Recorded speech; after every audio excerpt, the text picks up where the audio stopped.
All right. What's going on, people? What's going on? We got an impromptu coming this evening with the Unholy Alliance. Um, I'm your host, K Styles, aka the Sixth Man, is in the building. To my left, we got the Don. El What's Grande good? is in the building. What's good with y'all? We got the franchise right below us, Big Ant in the building. What's going on? Hey man. Also, man, we have a special guest for us this evening. Mason, man. Tell the folks where they can find you and what you about, man. Yeah, so you can find me at West Sports PT. If you're watching live, you can see that below my floating head here. I am a physical therapist by trade. Get to work with a lot of athletes, which is pretty awesome, and I also get to talk about the Chicago Bears on my podcast, Bare Bones. So I like to blend the combination of rehab talk, knowledge of the body, along with the different sports takes. So it's a nice a fun time. Okay. Mike, what's going on, man?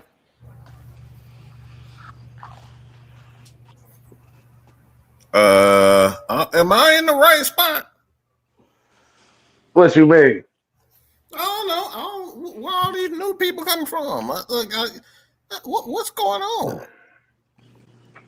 Ain't no new people here, man. What's wrong? Oh, oh. Get out of the way. Get go on somewhere, Mike. You already know what this is. All right, man. We've got the You got Mason introductions out the way. Crosby on the screen. Mason, is that you? Hey, what's up, man? Man, don't you supposed to be playing football right about now? Oh my god. Listen, Nah. listen. Man. Don't mind him. He Yeah. don't know no better right now. All right, man, go I ahead. had too much lemonade, y'all. Forgive me. Too much But if lemonade does that to you, boy, I don't want none of that. I don't want none of that. I But would go show ahead. you the bottle right now, but I don't think that'd be appropriate. I don't think Mike's hard lemonade will count in this conversation right now. All right, man, we got the introductions out the way, man. So, hey, man, the floor is yours, man. All right. So, um, Thursday night, the Atlanta Falcons have agreed to sign Ian Cunningham as our next general manager for our team. Um, I know we talked briefly about general managers the past few weeks, but Ian has a great resume. He's been with Chicago the past few years. Before that, I think he worked 6 years in Philadelphia, and then before that he worked in Baltimore. So he won two Super Bowl rings as a scout. One with Baltimore and one with Philadelphia. Okay, I was echoing for a second. And this is the reason why we brought Mason on, because Mason, he knows Ian Cunningham very well. Again, Mason, he covers the Chicago Bears, so we're gonna let him talk about Ian and the things he's done for Chicago to make them currently a playoff contender this year. So, what's your thoughts about Ian becoming the general manager for the Falcons? Yeah, thanks for that. And it is fun finally getting to cover a playoff team. The Bears have been in a not great spot for a while now, so it's a nice change of pace. And Ian Cunningham is definitely a huge part of that. You already talked about where he came from. I mean, he got to see and learn from some really great minds. I mean, the Ravens are just a fantastic organization. They have been for a long time. The Eagles, obviously, Howie Roseman just knows how to scout and draft players. They consistently have one of the better teams just talent wise, but also they do a fantastic job of managing their cap and how they can keep those really good players. And when Ian got brought on, it was a tough start. The previous Bears GM Ryan Pace left the team in a hard spot, especially with the cap. So a lot of hard decisions had to be made early on. between Ryan Poles, the general manager of the Bears, and Ian Cunningham. So, you know, you had a lot of dead cap that you had to deal with. You had Khalil Mack. He was one of the first moves that was done there in terms of trading him away. Several players left or were, Jakeem Hicks, James Daniels was traded away. So there was a lot really had to be done. And also there was missing draft picks because Ryan Pace again had traded away, whether they were picks from the Khalil Mack trade, whether they were picks from the Justin Fields trade. So you didn't have, a first rounder in 2020. You had 2 second rounders. And so as a part of that, trying to really build that defense and offense back to its former glory, you really had to start from scratch. So, and some of those draft picks really have panned out. The early ones, talk about the first 2 picks where Kyler Gordon, the nickel, has injuries, but when he's on the field is a top 5 nickel. And then you have, Jaquan Brisker was that other pick, and he had one of his best years this year. And in that Rams game, I mean, really played himself into a nice contract. He's a free agent now. And there's been ups and downs. When you look at trying to parse out what's the GM and what's the assistant general manager can be tough, right? Like what move was what, but Ryan Poole said that, Ian was his right-hand man. Ian did a lot of the heavy lifting. He's on record of that. And you look at also some of the moves that were done with direct ties. So for example, Robert Quinn was traded to the Eagles for a 4th round pick in 2022. And the Jalen Carter trade, the Eagles moved up 1 spot from 10 to 9 in the first round to get Jalen Carter. The Bears got an extra 4th round pick out of that. So Ian does a good job of, pulling from those previous connections. And you can even go back to the Roquan Smith trade when they traded him to the Ravens. They got a 2nd round pick out of that. So, I would definitely expect Ian to continue being able to do that in Atlanta, being able to pull from probably the Bears, the Eagles, the Ravens, just those previous connections to be able to make, future deals happen. But it's not all sunshine and rainbows. There's been some funky moves. And again, you got to look at what might've been Ryan Poles versus Ian Cunningham. One of the biggest snafus, I guess you could say, was the Chase Claypool trade, where the Bears traded away a 2nd round pick for Chase Claypool. That did not work out, but obviously he's not even in the league anymore. They only got a 6th round pick for Justin Fields. There was news that maybe they could have gotten more for him, but they wanted to do right by Justin. So, your previous franchise, quote unquote, quarterback, you only got a 6th round pick out of. You drafted guys like Valence Jones Jr., who's actually in the Super Bowl, funny enough, but, he's an afterthought on that team.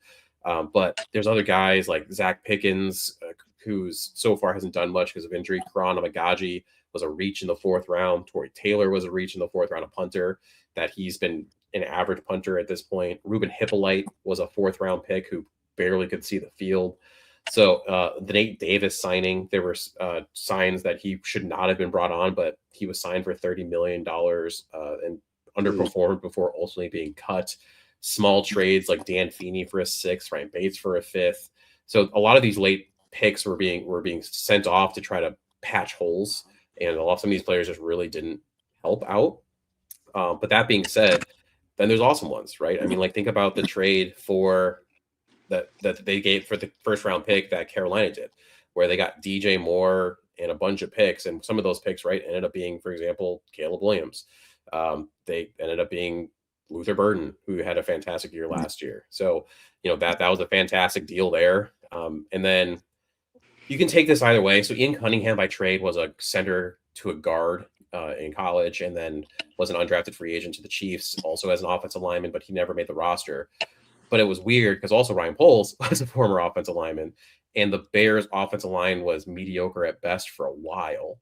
Then this year, Ben Johnson comes into town, and you sign Drew Dahlman at center. You make trades for Joe Tooney, who was a Pro Bowler again this year. You make a trade for Jonah Jackson, who was a fantastic addition and was not a problem whatsoever at right guard, and really put a lot of the naysayers, in their place with his play this year. And Darnell Wright ascended as one of the better right tackles, I think, in the league. So now you have a pretty fantastic O-line, but how much of that was Poles, how much of it was Ian, and then how much of it was the Ben Johnson effect? So you got to really parse through a lot of that. But all that being said, sorry for my rambling, but Ian Cunningham, I think, is a very smart guy. He did a lot of heavy lifting here in Chicago. He's got a lot of connections, and I think he's going to make a fantastic GM for the Falcons.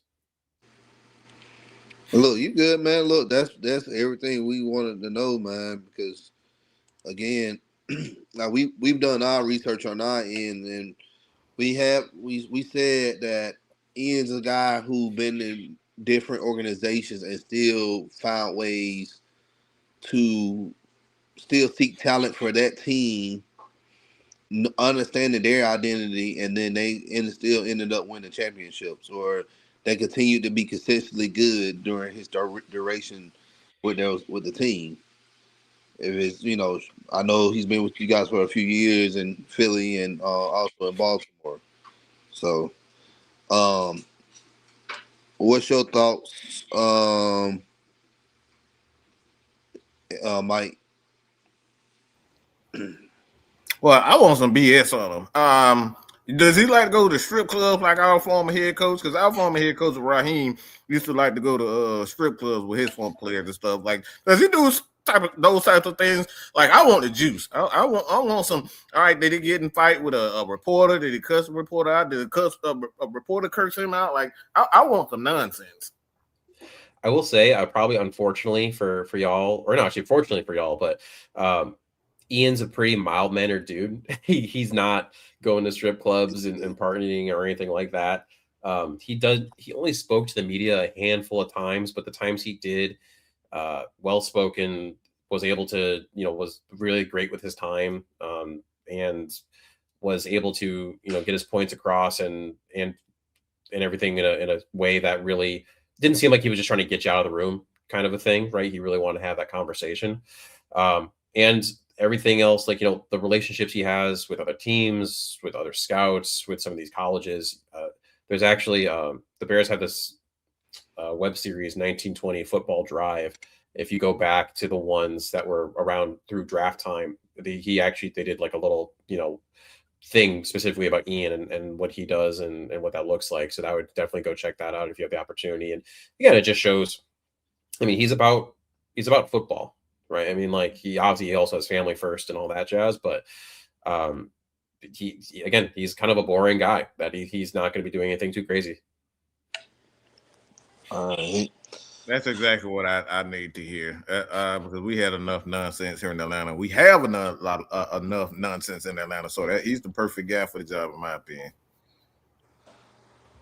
And I think it was kind of a match that was destined to be, or at least it seemed that way. When you think about Matt Ryan, right, being the president out there in Atlanta, he was roommates and friends with Ryan Poles. Matt Ryan even, popped in and out of House Hall a couple times to chat with the Bears and help them out with some stuff. And so that connection of now Ian going and being underneath Matt Ryan in that building, it just seems like the mentality and what they are going to be looking for in certain players and how they're going to be operating, it should just coalesce really well.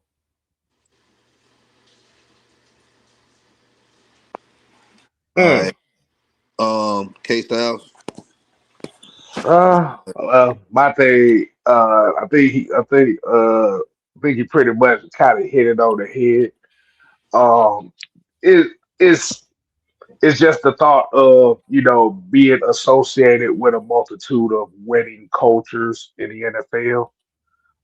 Like I said, even with the Bears not being as successful as the other two teams, it's still a rich history in the NFL as far as that. So it's kind of like understanding that mindset and having a guy that knows that type of football, knows that kind of physicality, knows that the trenches is important, knows that running the football is important, is definitely a vision that I think this Falcons team has lacked per se in the last few years. And definitely, hey, it's a good change in tone for what they want that the Falcons were. And like you said, it's just Matt Ryan just going back to what helped him in his rookie year was that physical, nasty grit. I'm down for it. Yeah, and I think it's important that you highlight what would you highlight there.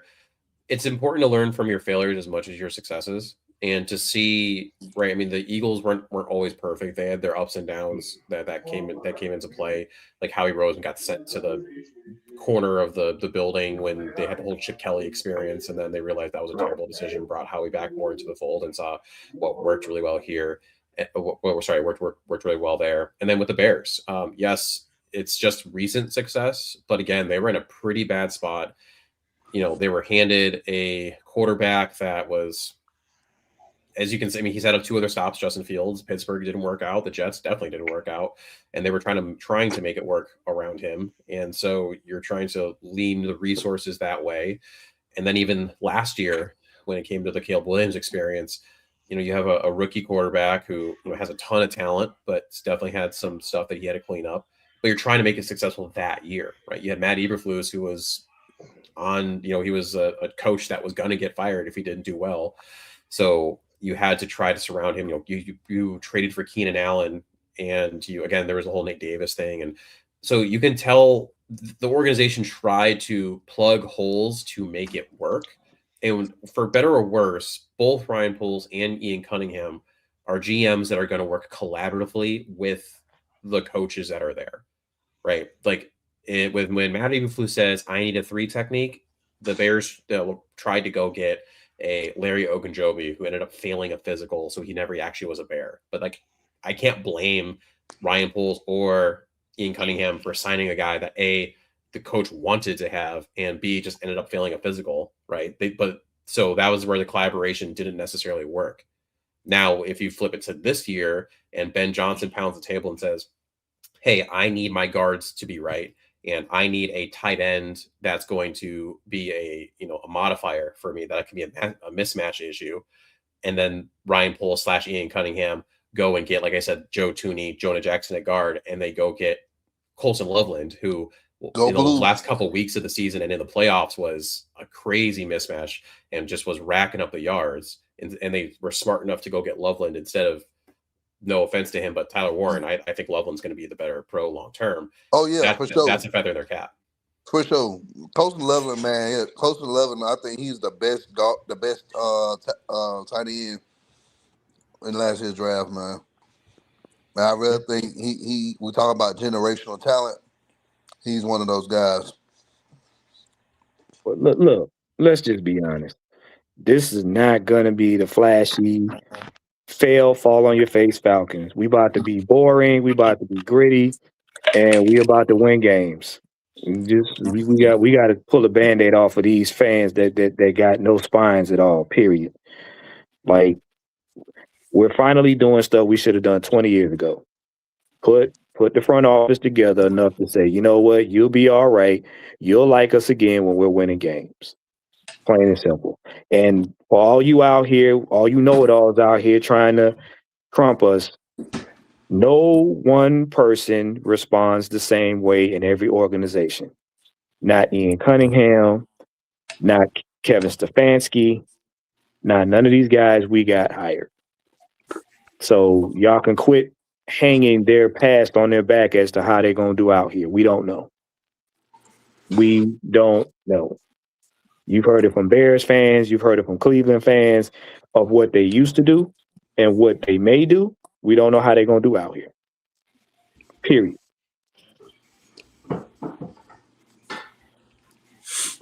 All right. My next question is, so our organization, since we hired Matt Ryan a few weeks ago, this word vision kept being thrown around. And last week when we introduced Kevin Stefanski in the press conference, Matt Ryan clearly said that we want to be a physical team that can run the ball on the ground and play tough defense and pretty much just winning in the trenches, winning in the line of scrimmage. I know you mentioned a little bit, Mason, about Ian, his background being an offensive lineman. What do you think? Do you think his vision will fit here in Atlanta? I mean, I think so. That was what the Bears tried to do early on in the Ryan Poles, Ian Cunningham tenure, was to build through the trenches and build outward.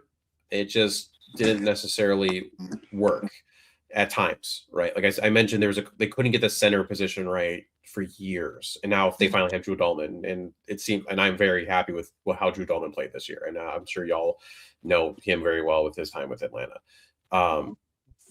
And same thing on the defensive line. You trade away a Khalil Mack, which you had to do because just the finances didn't make sense in the rebuild. But they really haven't been able to fill the defensive end position with at least a blue chip guy. Montez Sweat is probably a 1B, really solid 2 for a team on the edge. And then they've tried. They threw in multiple draft picks in the interior. Gervon Dexter is a pretty solid player, not an all pro or anything like that, and he might be someone that gets an extension here, but a solid player.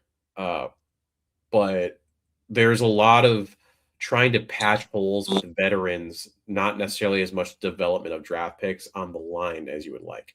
Darnell Wright is the one guy at right tackle that you could say the Bears drafted and developed, and he is a bona fide starter, could be an all pro kind of thing. So that's something that I would kind of just keep my eye on as an Atlanta fan, is what's happening with the drafted talent on the offensive and defensive lines, because that was probably one of the bigger asterisks I would say so far when it came to the Bears front office. Mike, what's your thoughts on that?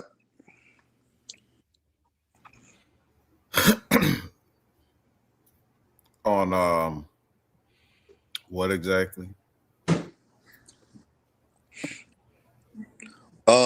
Just pretty much he was mentioning the defensive line, the edges. Wait. No, he was just saying the DNs, like it's just guys that they scouted and drafted, they just haven't worked out. So what's your thoughts on that?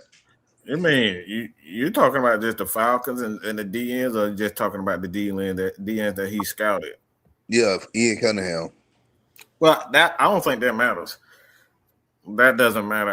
I could care less about our edges, or especially when you got Jalen Walker and James Pierce, and then you got a guy like Braylon Trice. It's still up in the air on whether or not Honor Ebiketie will be back. Caden Ellis. The Falcons have options, so like Ian, in my opinion, I think it'd be fine as far as the edge is concerned. I'm not too concerned about it. I think I trust Ulbrich enough to be able to find the right people or person. Being that he worked with Robert Salah, he knows what talent looks like in regards to not only edge, but just the front end itself, what it takes, the linebackers thing. So, like, I'm not worried about that aspect right now with Ian Cunningham. But listening to Mason, and what is encouraging to me personally is the fact that he has connections and he can get our picks back. That's what I want. I want my picks back. Okay.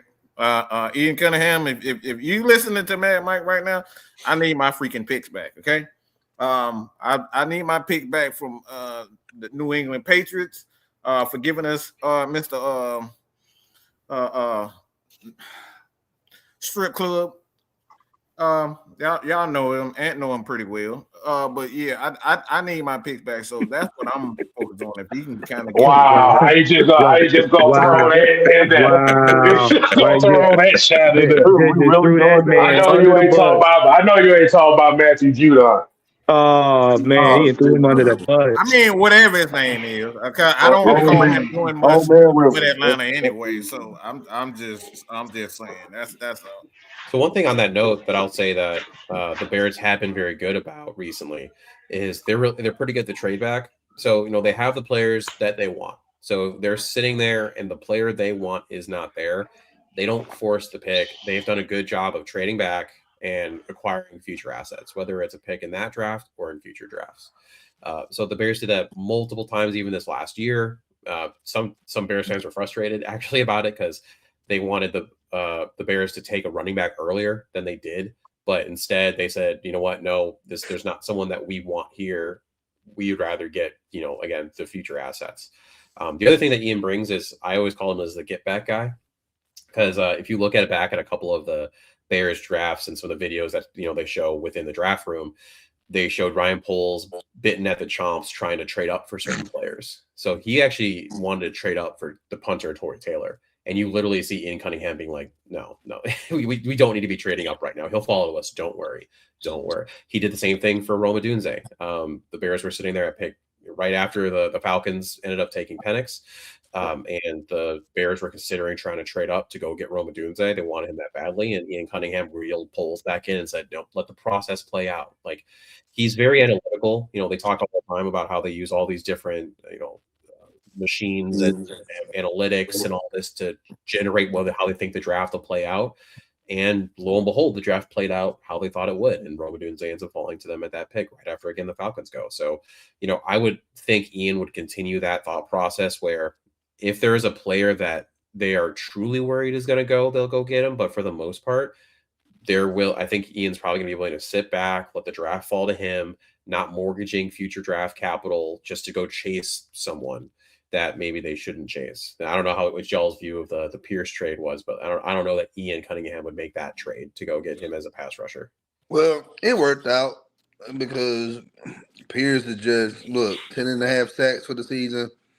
Hey, I think it was good because if we didn't pick him up, then we're really just giving Philadelphia another opportunity at getting a great pass rusher. And we already know Philadelphia, when they get any trench guy, they always succeed. They always do well up there. So, but we do have a history of jumping the gun and trading draft capital away to get our guy, and that kind of hurt us, as far as depth wise go. Yeah, because we do have an issue with depth on our team right now. Yeah, you see that a lot of not good organizations, and I think the Bears would fall into this previously. That there's two, as a fan, it's fun. It's draft night. You say you want this player, you're pounding the table, and you see the draft, the trade come across the screen. You move up 10 picks to go get someone, and it's a future first that's going out the door, a second this year, whatever the case might be, and you're like, who cares? That's a future me problem. And then it's 3 years later, and you realize you don't have a good backup guard, you don't have a solid linebacker, and all these little things, and you realize, man, I really wish we hadn't made those trades. But it's hard. It's easy in the moment to get lost in the sauce. And speaking of that, what you just brought up, I got just a question. I just want to know your opinion. The trade that, or the trading deal that the Browns made for Deshaun Watson a few years ago. Do you think that was good for the Browns or bad for the Browns? I mean, I think I even said this on our first podcast after that went live. I thought it was a terrible deal. I would not have done that. Not for that amount. Because you had to pay the guy and you had to give up that much capital. That's a lot of equity you got to give up in that situation. And obviously, then the history proved it to be true or correct that was a bad deal. It's hard, and that's why I don't like even the idea of trading for someone that you have to pay, because you're now double dipping. The Bears are coming up with that kind of a thought process because they want an edge, and maybe Max Crosby could be available, or you could potentially sign a guy like Trey Hendrickson. I'd rather pay Trey Hendrickson than trade for Max Crosby and then probably still have to give him an extension. So, yeah, I didn't like that deal for the Cleveland Browns when it happened, and I think history has shown that it was a pretty terrible deal. His money is still on their books, and that's one of the reasons why they struggle to put together a actual team. I got a question, follow up on that. So everybody know how I feel about Raheem Morris. So the Atlanta Falcons did something, and I've asked. Well, people have asked me this question loads of time, but I want to have an outside opinion on this. So the Atlanta Falcons, when they hired Raheem Morris, when they hired him, they brought in Kirk Cousins, the quarterback that obviously, his career, he had, I don't say a Hall of Fame, but a lower tier Hall of Fame career, putting up a ton of numbers, made a ton of numbers. So he's done his thing, but he came in, obviously torn Achilles. The Atlanta Falcons gave him $100 million, and they drafted a quarterback in Michael Penix in the same year. What are your thoughts on that personally in regards to the Atlanta Falcons? I see the look on your face already, but what are your thoughts on that? And if that's something that you would have done, you want your team to do, and in that regard, as far as just a guy, Kirk Cousins, the amount of money that they paid, and then they turn around and get a young quarterback, and how would you would respond to that? It's funny because, again, as a Bears fan, we did this. The Bears signed Mike Glennon to a good chunk of change, and they drafted Mitch Trubisky in the same year. And the idea was twofold. One, that they were trying to throw people off. Like Ryan Pace was doing this weird, like behind the scenes cloak and dagger thing of like, I'm not interested in Mitch Trubisky. Like there's a story that they did a dinner and he's told Mitch to make a reservation somewhere down at UNC where he played his college ball, and Mitch ended up putting the name under Jim McMahon, and Ryan Pace loved that, and it was so fun. And Mitch drove a Toyota Camry from 1996, and that it was a whole stupid thing.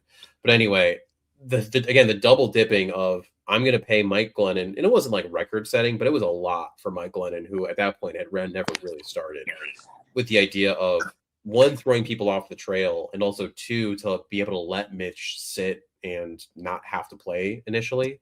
But that doesn't work out, right? And what happened was Mike was terrible, and 5 games in, they ended up having to throw Mitch Trubisky in anyway. So you're paying a guy to be a super expensive backup on your bench now, essentially, and your rookie who you didn't want to start right away is starting and taking all those bullets flying at him. It's just a poor allocation of resources. You have a finite amount of resources, both with the cap as well as with your draft picks. And yes, I know the draft is fake or the cap is fake, and you can do all this stuff, but you need to have a very creative front office to be able to pull that off, and Boyd Ears and all these things. If your idea is to let a rookie sit, go get a middle of the road guy, get your Marcus Mariota that you don't have to pay a lot to, or whatever the case might be.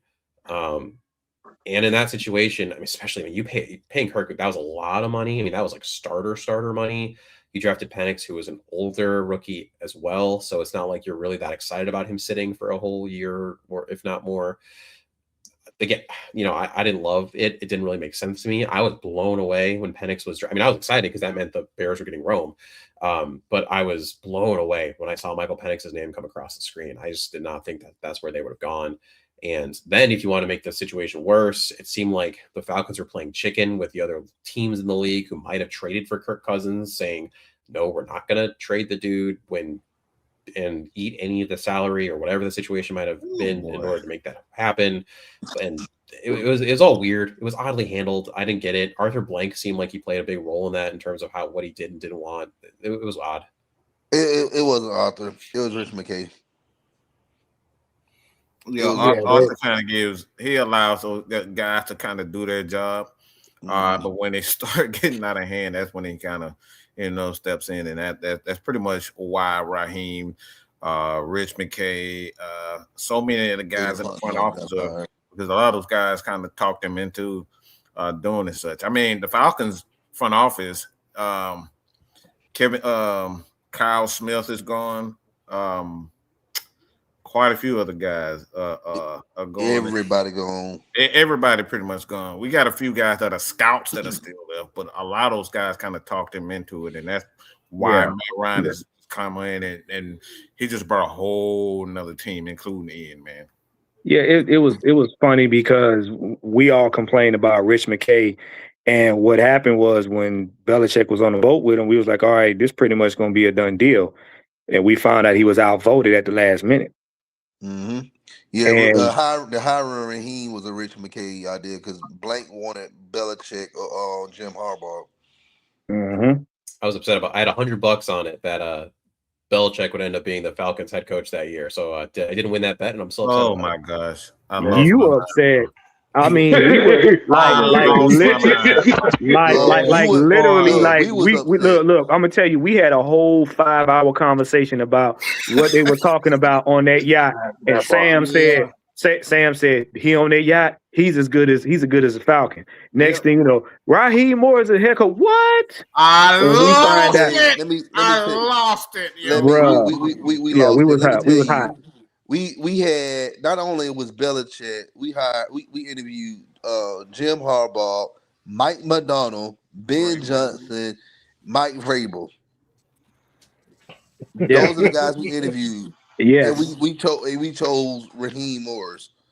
And I was trying to figure out how, and then we found out, yeah, Rich McKay came in at the last minute, like, oh, we're gonna go with Raheem. Click. What? Y'all good with this? So, go ahead, Sam. What's your take on all this so You far, lucky man? down there, Sam. Yeah, Sam still got a headache from this. Man, look, right now, there's a purposeful PSTD rash going around after these last 2 years, deservedly so. With the clean sweep, everything as written that was involved in the debacle is gone. Matt Ryan has come in here with a purpose and a plan, vision, if you will, to serve a particular mission. That's to protect the quarterback. And you can see that. Callahan being hired screams that. Yeah, definitely. So I myself are expecting, everything this offseason to be centered around the trenches.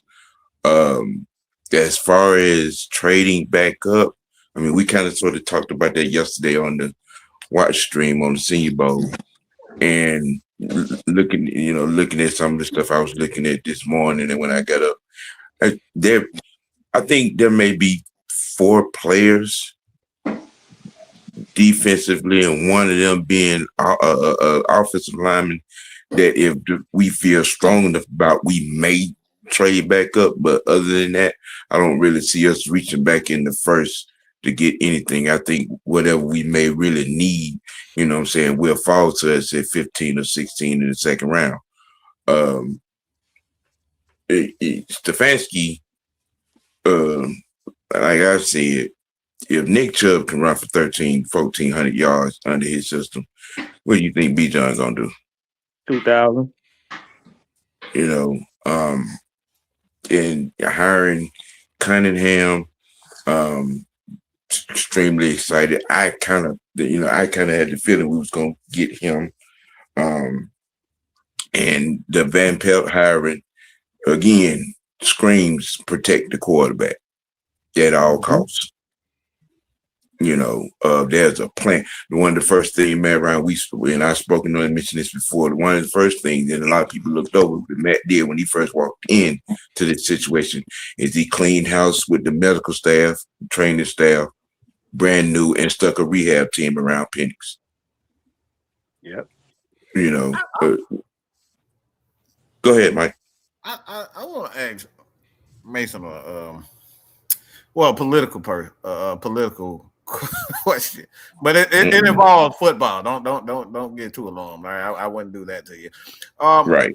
So there's a guy that plays for Cleveland that Oh boy. a lot of people seem to think just like he's how can I say this? He's Jesus Christ reincarnated. All right. So Oh boy. and his name is Shadua Sanders. So do you feel as though that Shadua Sanders there's this lure around him, and I don't know exactly what it is per se. How would you categorize the Shadua Sanders? Because on one hand you have the NFL, and it seems like they did what they did, and then you have the fans believe that the NFL did this and they did that. How would you categorize? Because like I love Shador. Don't get me wrong, but there's like I said, it's a cloud, whether it's a light cloud or a dark cloud, but it's clouds around him. So how would you categorize that? Yeah, it's an interesting question. I mean, I would say so. When I always say that there's two different drafts. There's the regular draft, and then there's the quarterback draft. And quarterbacks always get bumped up, right? You know, there's a guy that's a second round value that you take in the first because it's a quarterback. You got to get him in the first, or else you may not get him. And for a while there, it did seem like Shador would be the second quarterback taken on the board. He'd get taken higher than he should have been. That's how most draft pundits were putting it. And then he started to fall, right? And the thing is, if you weren't gonna start him, if he wasn't going to be your QB1 for right away in training camp and then going into week 1, a lot of teams said this isn't worth it for us because we can't have him be our backup quarterback, and even initially, because of the fanfare behind it, right? Whether it's his fault or not, but everything that goes along with being Shador Sanders, being Deion Sanders' son, and the TV shows and all these other things that are involved in that, it brings a sense of circus to your building that you may not want to deal with. So then these other teams who may have drafted him earlier were like, we're not going to do this. And then we got to the point where it got ridiculous. Like, he should not have been drafted as late as he was. He is not a, day 3 talent. He wasn't our first round talent, but he definitely was not a day 3 talent. And then you had this flip that happened and almost lore that was built because he was the third quarterback, which he shouldn't have even been that, right? He's buried behind Joe Flacco and Dylan Gabriel. And Dylan Gabriel is never going to be a guy that starts any really meaningful games for a team that's really trying to win anything. And most people knew that. But so then this lore gets built because, Shador is being done wrong, which to an extent he was.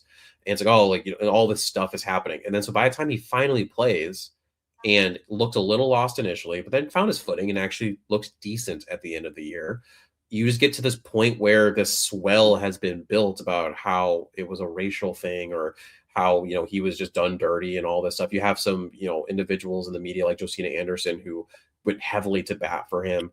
And then you add in the last part where this year there's a lot of guys that were injured and a lot of guys that turned down the Pro Bowl. Like, they went to Trevor Lawrence before they went to Shador Sanders. Trevor said no.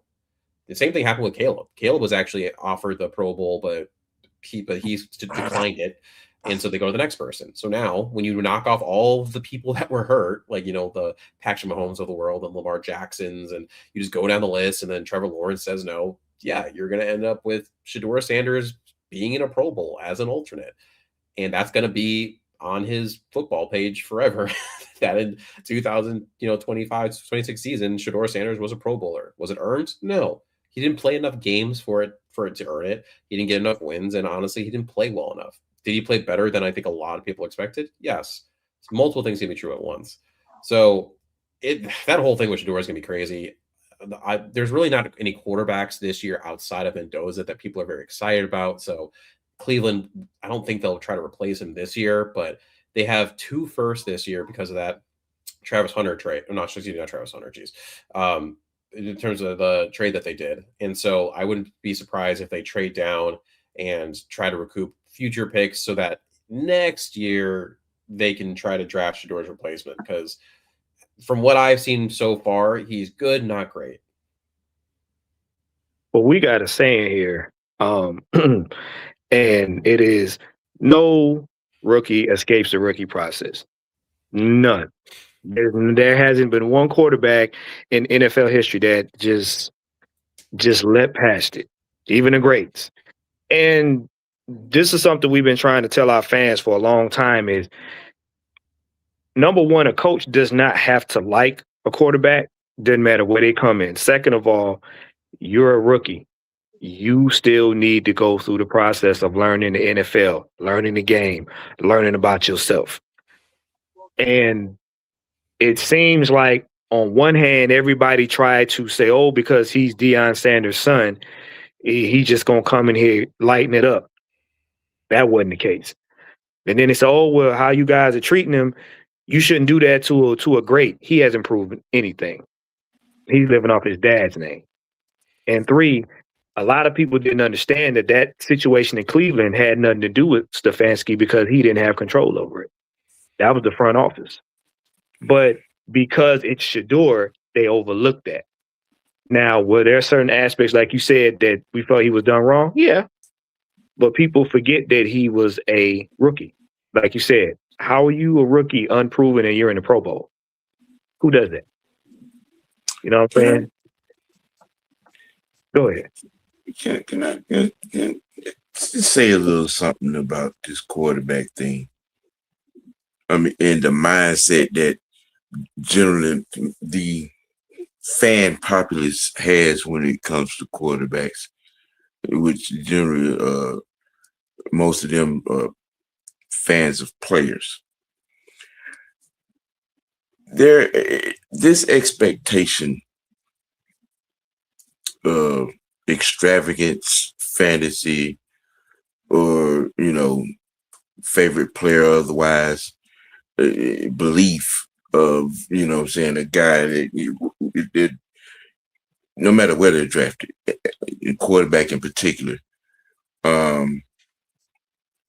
to be all pro to Hall of Fame ready out the gate. That shit does not exist. It don't. Hall of Fame coaches. We live in and instant gratification Hall of society Fame. now. It's crazy. Yeah, and Hall of Fame coaches and Hall of Fame quarterbacks themselves have said, and unless you're just like us, actual football fans, seem to understand this particular saying that it's long. I remember hearing this way back in late 70s, early 80s. It takes a quarterback 3 to 5 years to get it. Mm-hmm.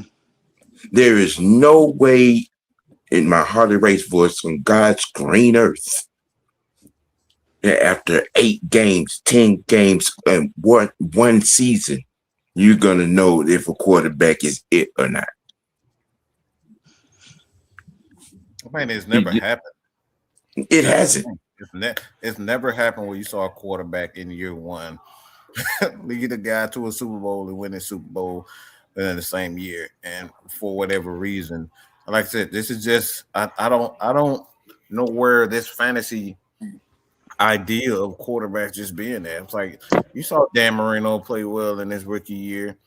Ben Roethlisberger had a good rookie season, but still, it wasn't like he was up for MVP that year. I mean, Matt Ryan had a good rookie season, you know what I'm saying? But he didn't jump right to the Super Bowl in his first year.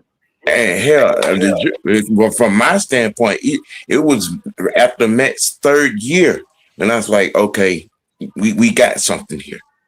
Mm-hmm. Mm-hmm. The perfect example was going to be in the Super Bowl next week in Sam Darnold. Right. Yep. Yeah, definitely. But like I said, man, as far as that situation comes in and out, like I said, fans are going to fanboys are going to fanboys about the situation. Like you said, man, the NFL teams are going to be making their decisions whether people like it or not. Like I said, the thing about it is, Shador Sanders may be good, he may not be good, but just be honest with you, being a fan of him. It got to a point I just got tired of talking about it because it just became a useless conversation at this point to some people. Yeah, they got their minds made up. They got their minds made up about who they like, and they figure their feelings and wants and needs is strong enough to get this person to be the player that nobody's seen before. Yeah, it's crazy. I got a petty question. Yeah. So how do you guys like Grady Jarrett up there? Grady's, it's been interesting because he came in and was an immediate leader in the locker room and on the field. I got to go to a couple training camps and you heard him talking to the guys, and it was fantastic from that perspective. And then he got a little banged up early in the year, and he just really couldn't contribute on the field. So he was trying to stay on the field as long as he could, but he wasn't very effective. They finally sat him. He got for a couple weeks, got healthier again, came back, and he played better in the latter part of the season. So he's not from on the field production standpoint, he's not necessarily playing up to his contract, but in terms of what he's providing from a leadership perspective, there's a lot to be gained there. So we're hoping that next year, a little healthier, he can give you a bit more. But so far, you give it like a C plus, B minus kind of a signing. Yeah, it sounds like pretty much exactly what we got here in Atlanta. That's why I want to ask you a question because, like I said, he's a great guy, but I think the thing is when you look at not only what his talent has been throughout his career, you expect certain numbers, but like when you see when he actually gets on the field, he's not exactly giving you those numbers, but he kind of makes up with that with his veteran leadership. So obviously you love Drew Dahlman. I kind of thought that he would pan out exactly with it, but how kind of reiterate how you feel about Drew Dahlman. Yeah, I mean, it's been great. I mean, I think part of it for me could also be the fact that the Bears literally haven't had a center in like a decade. So at this point, anything that can block is a positive. But I mean, Drew's great. I mean, he's a super smart guy, just very cerebral when he talks, especially with his Ben Johnson offense. It's a hard offense, and they ask a lot from their center in terms of protection alignment and mic recognition and all that jazz. And then even some of the blocks they have him do, like I can't tell you the number of times on tape they had him do, snap the ball and then do like a 180 spin to block the back, the end on the left as Caleb is rolling to the right kind of thing. Mm-hmm. And so just, his smarts and then his speed, obviously he's a very fast guy. They use him on pulling a lot. It's been great. I think he got the nod this year, right? He was a Pro Bowl center. Pro Bowl center. He's right now chilling in San Francisco with a couple of the other Bears Pro Bowlers. So fantastic signing. I mean, I would do that one 100 out of 100 times. And he's been a godsend when, again, the Bears center position has just been horrendous.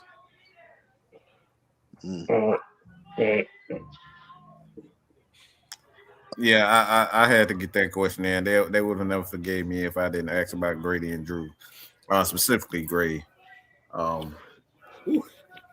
Hey, I think I'm good. I'm satisfied, man. Yeah. See, and speaking of former players, like I said, I want to do a throwback on this one. As the Falcons fans know, this year we've had a lot of special team blunders, as I would say. Mason, for the Falcon fans that are kind of complaining about special team blunder, do you want to relive the Cody Parkey days? Oh God! Why do you got to bring that up? Wow! So that entire season, 2018, right, is the year that we're referring to here, and it was it was a fake year the entire time. You kept getting these wins that you felt, yeah, we got to win, but like when you really looked at it, it wasn't great. Leading up to that Eagles game that you're talking about, there was a couple of doinks and misses and weird things. And then you get that drive from Mitch Trubisky, hits Allen Robinson down the side. You're saying, all right, we're going to take on the Rams in the next round, and we already beat them earlier this year. They got to come to Chicago. We got this. And then you get the double doink, which that's going to play on pretty much every YouTube video compilation, right, of can't believe this moments and I can't, the worst moments in NFL history kind of stuff or till the end of time. And then it was just downward from there, right? The Bears lose that game. They have Cody Parkey goes on a talk show then literally 2 days later and starts talking about how he's, how terrible his life is and how Bears fans are mean to him. And so then the Bears cut him. And then the Bears do a kicking competition that summer where they bring in like 10 kickers and end up having them all kick, ultimately to trade for a different kicker and Eddie Pinheiro because none of them are that good. And Eddie wins the job and he only was with the Bears for – it just was a bad sequence of special teams for the next like 3 years. Oh, Hey, that sounds Walmart, familiar. is that? That sounds familiar. It sound like the Falcons was on the next page of that crap. 2025 Falcons right there. Yeah, that sounds like Yeah. when you was explaining that, boy, it sounds exactly how you. You don't think about special teams until they're screwing you over. Yeah. Oh, What? man. Oh, that's Lord, that is hilarious, man. I ain't got nothing else, man. I'm gonna need What? some off the top. I'm gonna need some off the top shelf to talk about special team. You know. Shit, I'm about to go pull up right now because of that. Right. All right. What else you got for us, Don? All right, one more question. I know a lot of Bears fans and a lot of people in the media in Chicago are upset over Ian leaving and the Bears not getting any comp picks over that. What's your thoughts about that? I'm not trying to poke the bear. Yeah. I just want Well, to know I how. am. I'm glad you said it. I love Okay, so I'll give you two answers. I'm going to give you the superficial answer and the real answer. The superficial answer is the Falcons screwed us by the hierarchy that was created by Matt Ryan being the primary football decision maker. And technically, even though it's a promotion for Ian Cunningham, it's not a promotion. So the Bears don't get the 2 comp picks.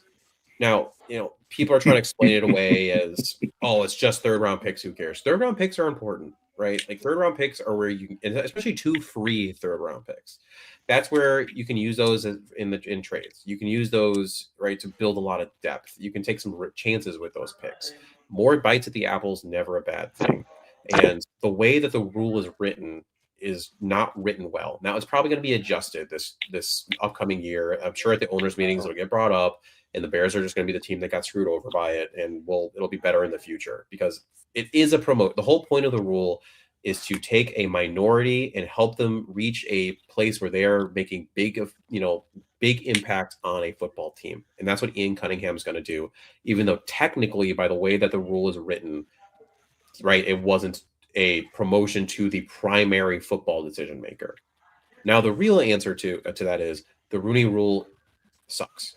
The Rooney Rule is put in place as a checkbox to hit so that you get these minority coaches who are coaches or front office members or whoever who are getting interviews, but they're not getting jobs. There were 10 openings this year, and I'm pretty sure a single minority head coach was not hired out of those 10.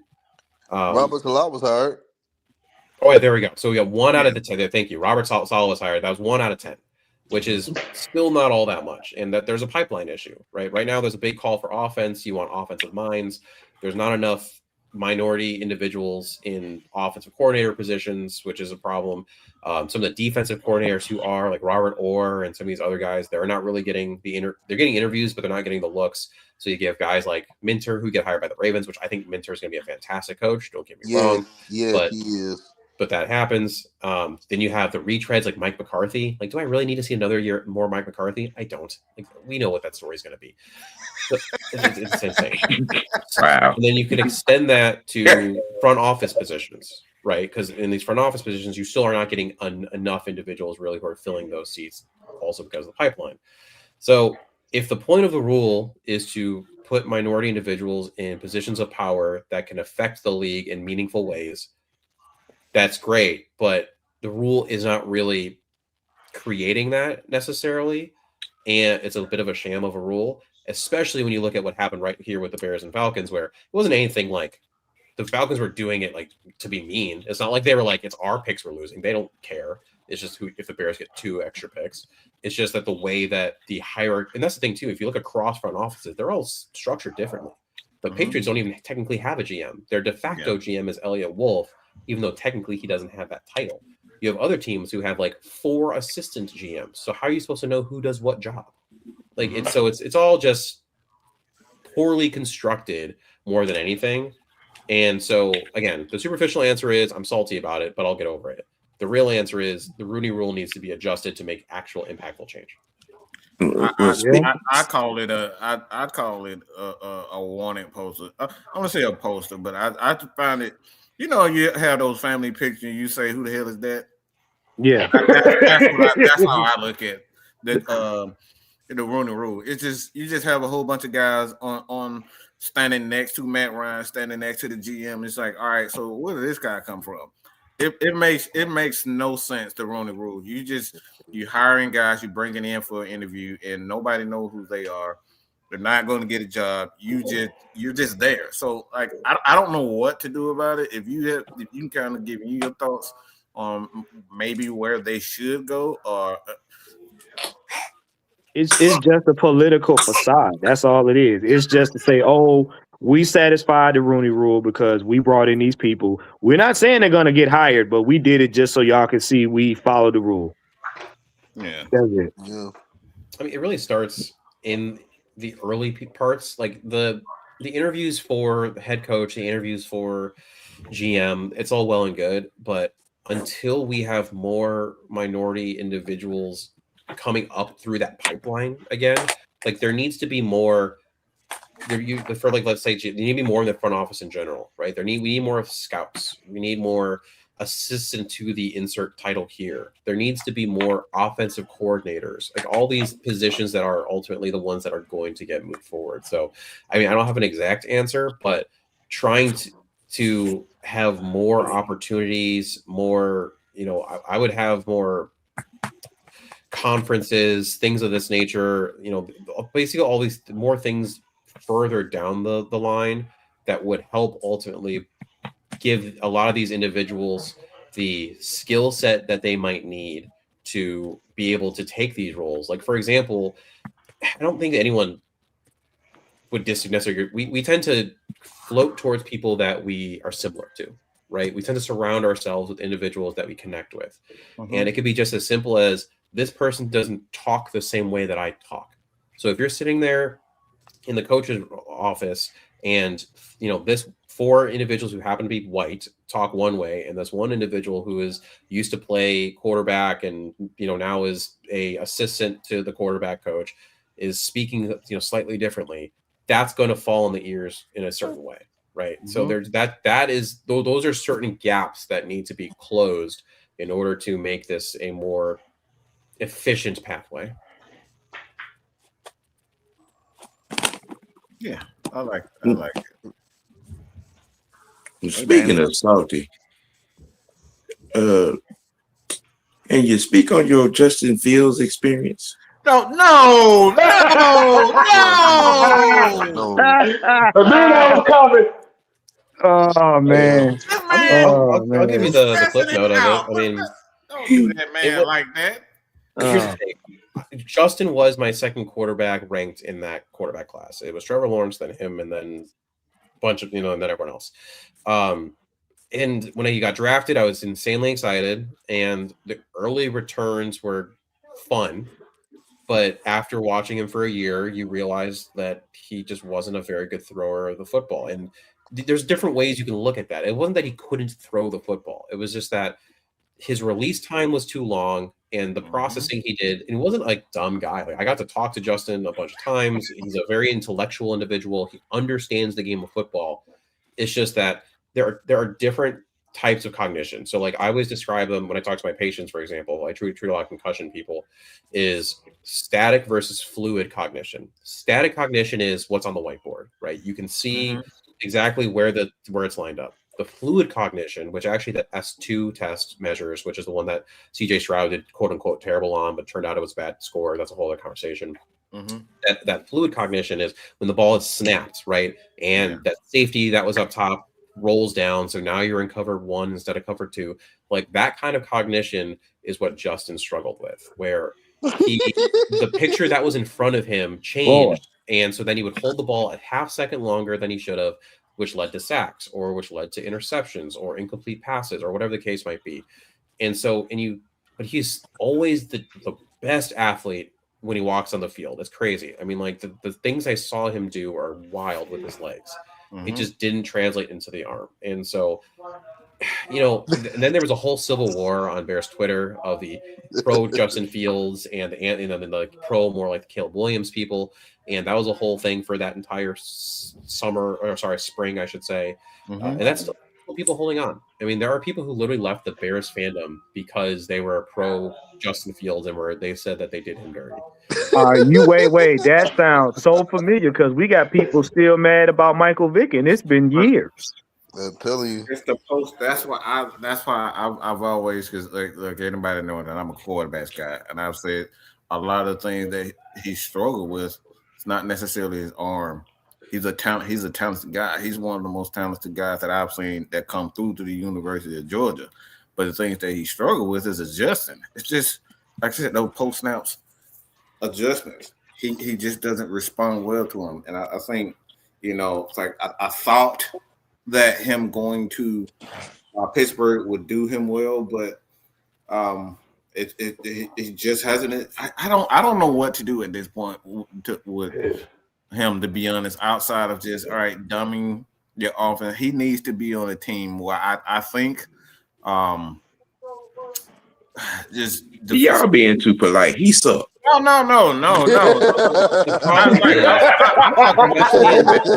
Especially I'm today's talking day about and age. quarterback, man. I'm saying, how can you fix? See, I'm always into fixing the quarterback. What can you do to help him? Shine. I don't Problem is the know.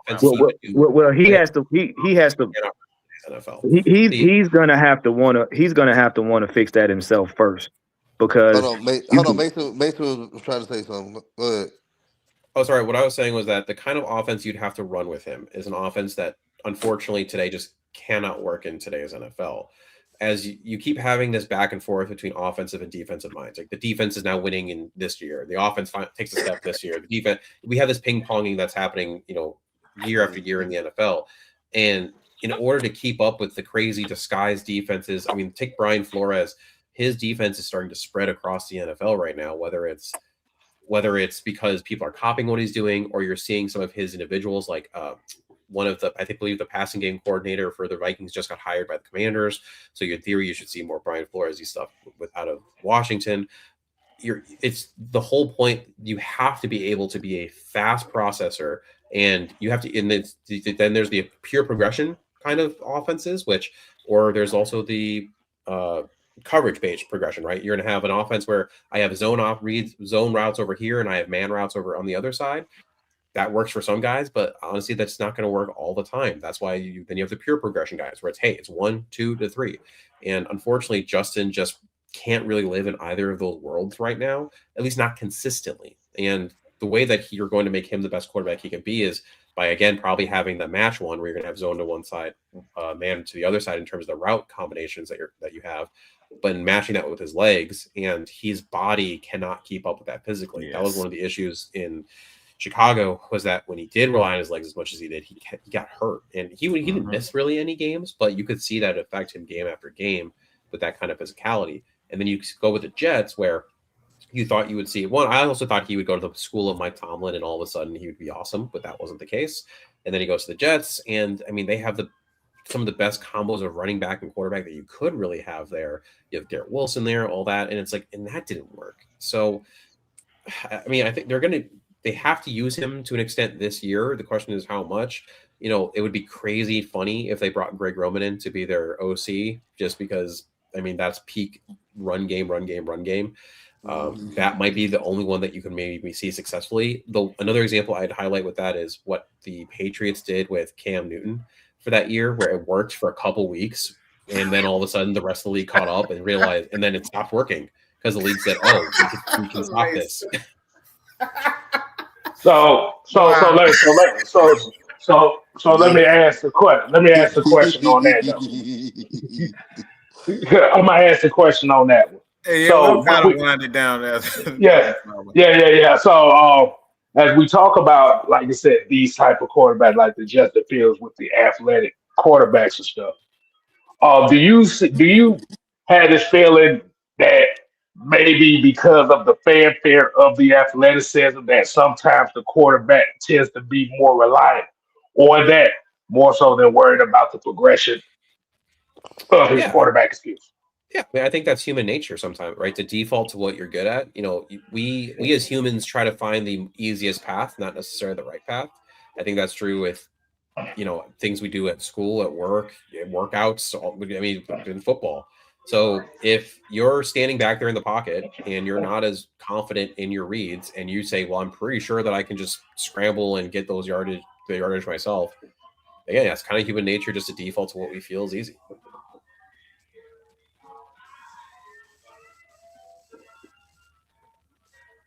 So he's up.